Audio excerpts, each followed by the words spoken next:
საღამო მშვიდობისა. მაესტროს ეთერშია კვირის რეპორტაჟი, რომელსაც სტუდია GNS-დან ნანა ლეჟავა წარმოგიდგენთ.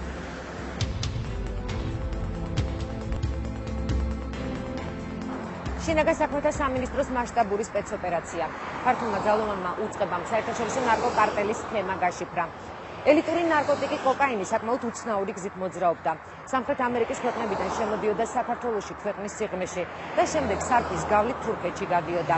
შინაგან საქმეთა სამინისტრო აცხადებს, რომ ნარკობიზნესს კანონიერი ქურდი შაქრო კალაშოვი მფარველობდა.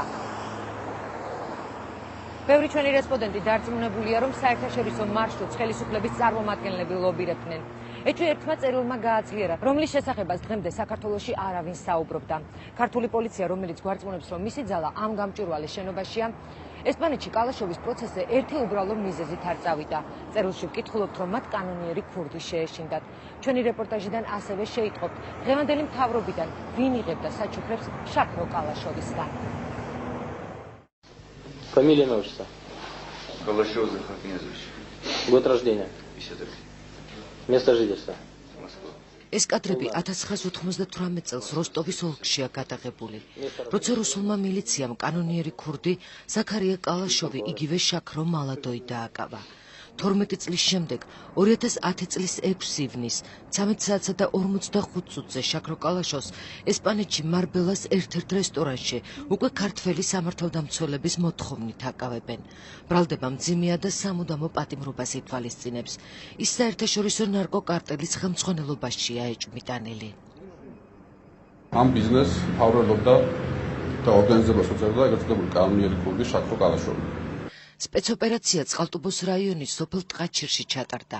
საბერძნეთის მოქალაქის ნუგზარ ბოჭორაშვილის საცხოვრებელ სახლში, სადაც ახლა მისი და დედა და სიძე ცხოვრობენ, პოლიციამ სათბურში ჩამარხული 1,700,000 ევრო აღმოაჩინა.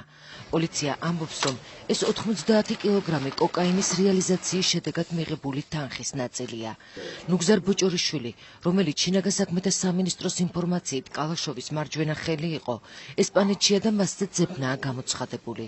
დაკავებულია 5 ადამიანი. ანასტასია სამართალდამცველებმა შემდეგი სქემა გაშიფრეს. ჯარში დამალული კოკაინი ფოტოსპორტში კოლუმბიიდან, პარაგვაიდან და პანამიდან შემოდიოდა. შემდეგ ის წყალტუბოს რაიონში გადაჰქონდათ, სადაც ჯარს ჭრიდნენ და კოკაინს პრიმიტიული გზით, მანქანის ეგრეთ წოდებულ ბამპერებში მალავდნენ. ამ სახით ის სარფის გავლით თურქეთში გადაჰქონდათ. კოკაინს თან მიყვებოდა კურიერიც, რომელსაც თანხას უხდიდნენ. ერთ-ერთმა უკმაყოფილო კურიერმა, რომელსაც საკმარისი თანხა არ გადაუხადეს, ბოჭორიშვილს კრიმინალები მიუგზავნა. ბოჭორიშვილმა კი დახმარება ესპანეთში შაქრო კალაშოვს თხოვა. ამის შემდეგ კალაშოვი თბილისში რეკავს და ქართველ კრიმინალურ ავტორიტეტს ელგუჯა გურჩიანს დახმარებას თხოვს. საქმეში დევს სატელეფონო საუბრების ჩანაწერებიც. მაგრამ შენ მიხედე, გაიგე?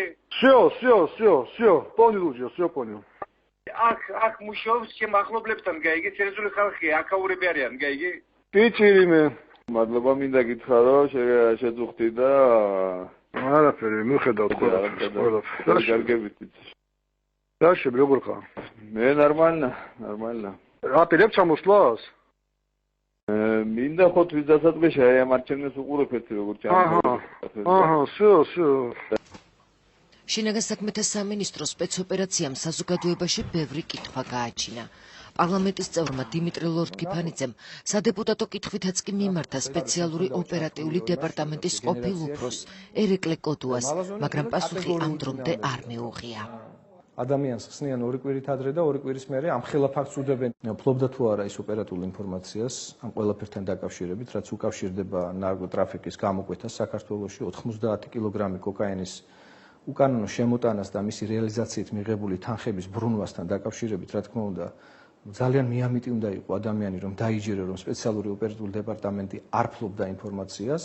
ასევე მნიშვნელოვანია ის აღნიშნოს, რომ ბატონი ირაკლი კოდუას თანამდებობიდან განთავისუფლებიდან რამდენიმე კვირაში განხორციელდა ეს ოპერაცია, მაგრამ აქვე ითქვა, რომ ოპერაციის მსვლელობა მიმდინარეობდა მთელი 1 წლის განმავლობაში. ამ ხელა კონსპირაციით შემოტანილი ნარკოტიკული საშუალებების შემდეგ ბანალური მეთოდებით ხდება მათი დაფასოება და უკანა გზაზე მათი გაყენება, როცა ყველაზე რიგით მებაჟესაც კი შეუძლია, თქვა, ბამპერში აღმოაჩინოს აღნიშნული საშუალებები. ეს არის რა თქმა უნდა მფარველობის ქვეშ განხორციელებული. მაშინ როცა ძალოვანი უწყების წარმომადგენელს საჯაროდ ამ კითხვას უსვამდა, დეპუტატმა არაფერი იცოდა იმ უცნაური წერილის შესახებ, რომელიც რამდენიმე თვის წინ შინაგან საქმეთა სამინისტროდან მადრიდში გაიგზავნა. ჩვენ ამ წერილის კვალს მივყვებით. სპეცოპერაცია ქართულმა პოლიციამ 2 ივნისს ჩაატარა. ერთი დღით ადრე ზუსტად 1 ივნისს კი მადრიდში შაქრო კალაშოვის სასამართლო პროცესი დასრულდა. მოსამართლემ მას 7 წლით თავისუფლების აკვეთა და ჯარიმის 20 მილიონის გადახდა დააკისრა. კალაშოვს ფულის გათეთრება ედებოდა ბრალად. კალაშოვის გახმაურებული სასამართლო პროცესის შესახებ წერდა ესპანური მედიაც.